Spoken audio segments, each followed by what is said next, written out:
Magandang araw po sa inyong lahat. Narito na po ang pinakalitis nating update sa magilagan ng panahon ngayong araw ng Friday, 17 ng Hulyo taong 2026. Base nga po sa ating pinakalitis satellite image, ang bagyo nating lumulutor sa may silangang bahagi ng ating bansa ay bagya nga pong itong nag-intensify sa mga nakalipas na oras.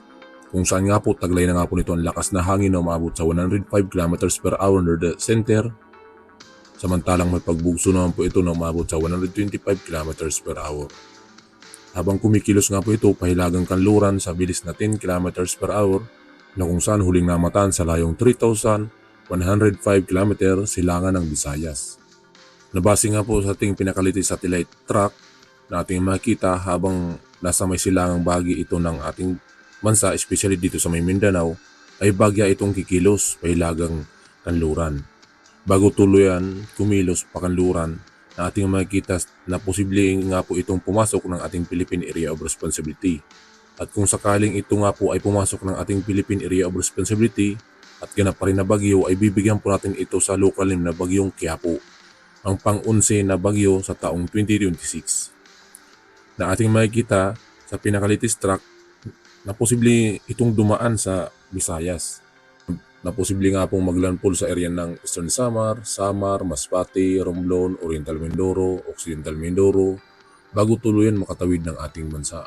Po natin pinaghahanda ang ating mga kababayan sa posibleng epekto sa ating bansa, na kung sakaling ang tumawid ito ng ating bansa, makikita po natin na malawak nga po ang sakop ng hangin. Hindi lamang po sentro ang ating pinaghahanda, ganon din ang mga kalapit na lugar kung saan papasok sa tinatawag natin na cone of probability na ating makikita sa latest track na aabot ito sa may Central Luzon at sentral ng bahagi ng Mindanao. Lubos na apektado ang mga lugar ng Sorsogon, Albay, Camarines Sur, Catanduanes, Camarines Norte, Quezon, Marinduque, Batangas, Cavite, Laguna, Metro Manila, Rizal, Bulacan, Pampanga, Bataan, Zambales, Tarlac, Nueva Ecija, Pangasinan, La Union, Benguet, Nueva Vizcaya, Quirino, Aurora, Ifugao, Isabela, na ang mga nabanggit na lugar makakaranas ng hangin na dulot ng pagdaan ng bagyo sa Luzon po ito. Pasok sa cone of probability na sakop ng hangin. Samantalang dito naman po sa lalabing bahagi ng Visayas, sa lugar ng Aklan, Capiz, Iloilo, Antique, Guimaras, Negros Occidental, Negros Oriental, Cebu, Bohol, Southern Leyte, Caraga, Davao Region, Northern Mindanao, Bangsamoro, Zamboanga Peninsula at Palawan, hagip pa rin ng malakas na hangin at malakas na pag-ulan. Kaya lubos po natin pinaghahanda ang ating mga kababayan sa panibagong bagyo na papasok sa ating Philippine Area of Responsibility. Nabase nga po sa ating climatological track sa buwan ng July, makikita nga po natin dito kapag may nabubuong bagyo sa may silangang bahagi ng ating bansa, posible nga itong pumasok ng ating Philippine Area of Responsibility. Nakikilos nga po ito pahilagang kanluran. Ating makikita nga po na posible nga po itong dumaan dito sa may area ng Visayas patungo dito sa may area ng Masbate, Romblon, Oriental Mindoro at Occidental Mindoro bago tuluyan makatawid ng ating bansa.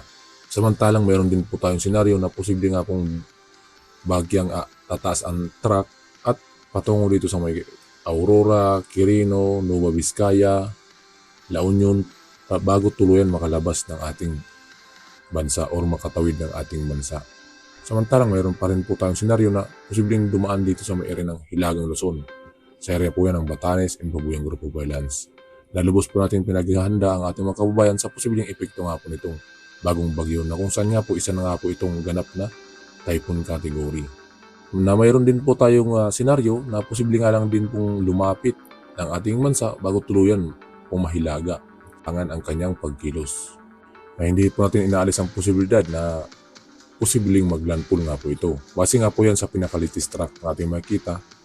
Lalabos po natin panaghanda ang ating mga kababayan sa posibleng panibagong epekto ng bagong bagyo. Kaya naman maging alerto pa rin po dahil sa posibleng pa nga rin po magbago ang track dahil sa malayo-layo pa naman po itong bagyo natin binumonitor. Yan po yung pinapakita ng satellite image na latest track niya. Sa kasalukuyan ay dito po posibleng dumaan ang bagyo.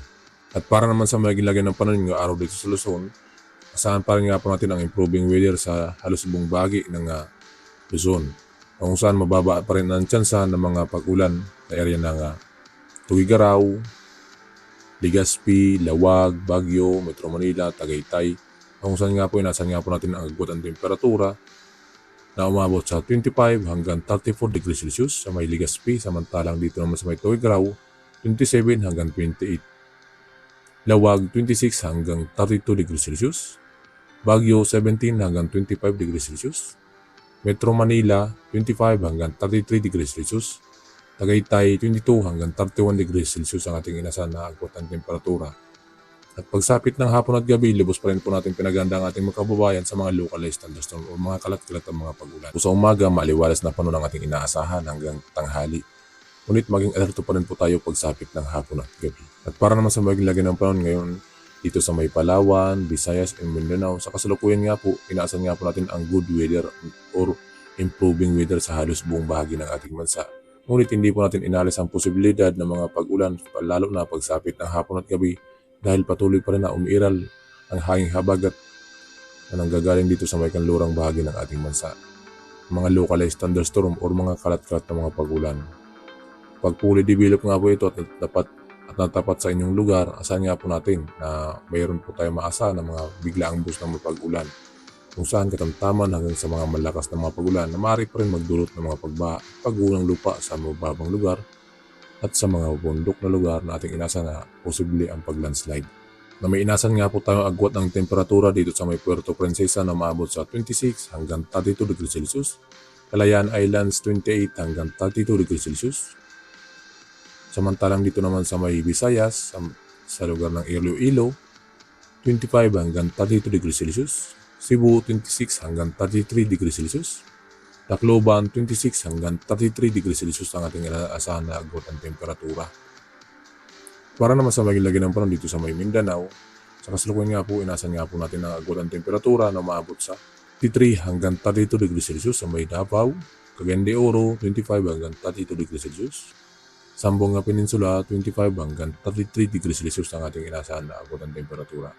Kaya pa rin po natin pinaganda ang ating mga kababayan, lalong-lalo na pagsapit ng hapon at gabi. Ngunit, ngayong umaga, asahan nga po natin ang improving weather sa halos buong bahagi ng ating bansa.